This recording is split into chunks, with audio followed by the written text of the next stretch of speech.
Hello, welcome back to my channel. Today I am going to be reviewing the Undated Weekly Lifestyle Planner from Faye Co Papier. I hope I'm saying that right. If not, it's on the back right here. It's Faye. I will also link it in the description below for you guys.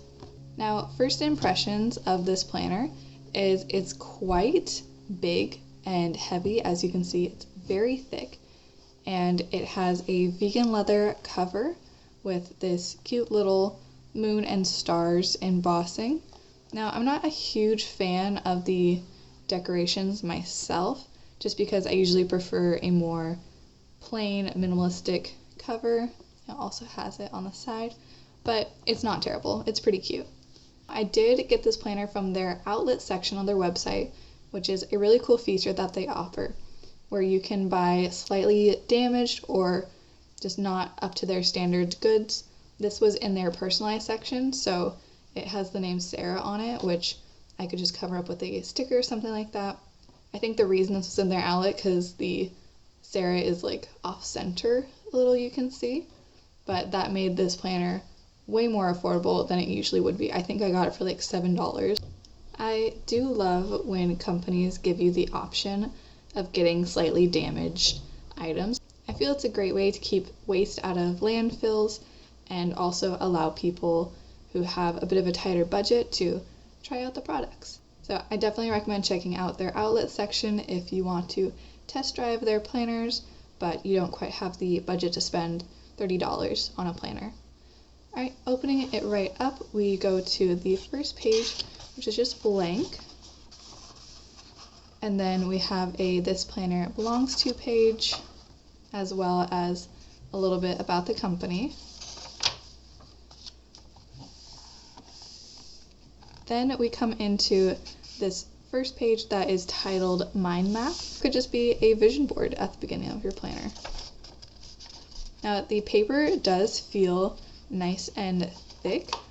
It has a little bit of a hard time laying flat at first, and I'm noticing that a little bit of rippling on the inside cover. Might be because I got an outlet item, or that could just be how their planners are. I'm not 100% sure. I did notice in some of their photos, though, you can almost see a bit of rippling, so if that's important to you, just something to keep in mind. But here we have a wish list page. You've got personal, career, experiences, and places to travel. I definitely feel like this is more of a self-care, personal growth planner. So I think it's really cool that there's this wish list of goals that you can put for the beginning of the year and kind of have everything in one place that you can look back on at the end of the year and see how far you've come. There is also a section here for goals that you can break down into action steps. That is once again another great way of taking your goals and putting it into manageable chunks. Now there are these really nice graphics between a lot of the sections and the months, so you'll notice those pop up again. All of them have this like dusty pink color. I don't know how well you can see it on the camera, but it's kind of like a darker dusty pink. I think it's coming out a bit lighter on my camera, but it looks a little bit more like that in person. And then we go into the months. There are 2 bookmarks here, which I have them set for the month and the week. Now these are undated planners, so you do have to fill in all of the dates yourself. Usually I'm not a big fan of undated planners. I just like the clean look of the numbers already being filled in. Also, that prevents me from messing up putting the numbers in because, let's be honest, that happens a lot.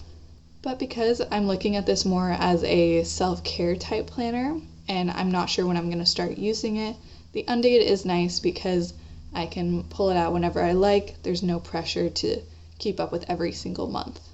But for the monthly layout, we've got the blank calendar here with a note section on the side. We also have the top priorities for the month, birthdays, and goals, as well as a monthly affirmation. I think it's a really cute layout, and it is nice having all these things in one spot along with the calendar, which you will flip through quite regularly to be reminded of your goals and your affirmation for the month, which once again is falling into that kind of self-care vibe that this planner is giving me. Next, if we turn the page, we go to a monthly review. So you can rate the month with however many stars, your highlights, challenges, what you're grateful for this month, you're happy with your progress, what you'd like to improve, and then a blank space for note-taking with a dot grid. I personally love using the beginning of each month as a fresh start where you can make plans and reflect.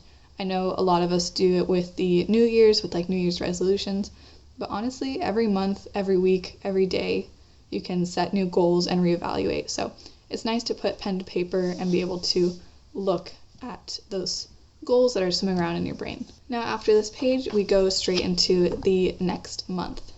Now, to be completely honest with you, I'm not a huge fan of having all of the month pages together in the front here. I really like when things are in chronological order and it goes the month and then the weeks within that month and then the next month and the next month. I just feel like it makes things a lot easier for my brain, at least, to see things chronologically in that order. I kind of get why they have to do it with a undated planner because you don't know how the weeks are going to line up or whatever. Maybe that's just an excuse I'm making, but anyways, I usually prefer chronological, but for this planner, it is all the months together and then all of the weeks together. And you can see I am having to kind of crease each page as I go because they don't quite lay flat, but I'm sure once the planner gets worked in, that would go away. But now we flip to the week section. Once you can see, I kind of have to bend the spine a little bit to get to lay flat because it kind of wants to close on me. So starting off the first week, we've got this little drawing here and it says, "Create a life you can't wait to wake up to," which is a lovely quote. And then we go into the weekly overview.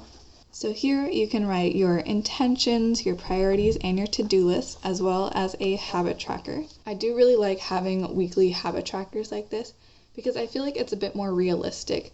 Like I said, each week can be a fresh start for something, and sometimes your priorities change halfway through the month, and the thing that you wanted to focus on has changed, and now you're focusing on something else. And looking at that half-complete habit tracker can just be a little discouraging. So each week, being able to refocus on what you want to do and have a space to write that, I think is really invaluable. And once again, having everything in one page makes it a lot easier so you don't have to flip back and forth too much. Now going into the weekly overview, we've got a horizontal layout where you've got a blank space on one side and a to-do list on the other. This is really great. You could do a quick 1-minute journal session here for like whatever your self-care goals are, and then put your daily to-do list on the side. And you could also use this if you wanted to for like fitness, where you can write down what exercises you're doing that day or what self-care type things you're doing that day. Whatever your goal is, you've got plenty of space here to write it down. Now, Saturday and Sunday are broken up so that it can fit on the page. So you only have the line space, you don't have a to-do list, which kind of makes sense because Saturdays you're not working supposedly, but I really like when I have space on the weekends because that's when I do most of my chores and stuff like that. So I want to have a space for a to-do list for all of my cleaning and errands and things like that. But you got to work with the space that you have. Now, just like there was a monthly review, there's also a weekly review. Once again, you can rate how your week went, put your highlights, your challenges, emotional check-in, what can improve, and then a place to write down some thoughts or quotes or whatever you'd like to fill this space, and then we go straight into the next week. Now, because this is a yearly planner, there are 52 weeks that you can go through, which is why it's quite thick, because you have that review, reflection, and then the to-do list. So that's where a lot of the bulk, I think, is coming from with this planner. Now, all the way at the back here, we go to the very last week. In the very last weekly review, we've got a final quote on the side.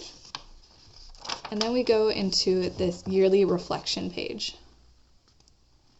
So you can reflect on your highlights, your challenges once again. What goals did I work on? What did I not achieve? What good habits did I develop?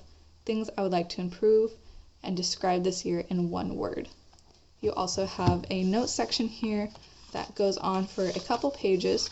So if you wanted to do a end of the year kind of brain dump or just journal about what you've experienced, this is a really great place to do that. Now there is a cover on the back pocket here, which is great if you use stickers or you like to keep just little doodads in your journal. You've got a secure place to put those. Now all in all, I can see why they call this their lifestyle planner.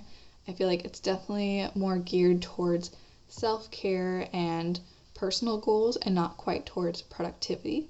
They do have a productivity planner as well if you want to check that out on their website. But overall, I think the quality is pretty good. I think there could be improvements with just how some of the binding is, but once again, I got this from the outlet, so it could just be that I got a slightly janky one. Now, this one is a bit on the thicker and the heavier side, so personally, I would probably keep this at home for like a morning or nightly kind of reflections planner for whatever my self-care goal would be.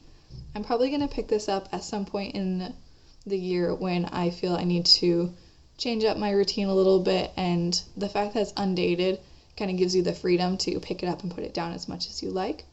It would be cool to use it for a full year so you can see that growth and those reflections that they kind of outline here, but you have a lot of flexibility with this planner. Thank you so much for joining me for this review today. I hope you enjoyed, and if you have used this planner or any of their other planners, I would love to hear your thoughts in the comments below. If you had any success, what you use it for, please let me know. We'd love to chat about it.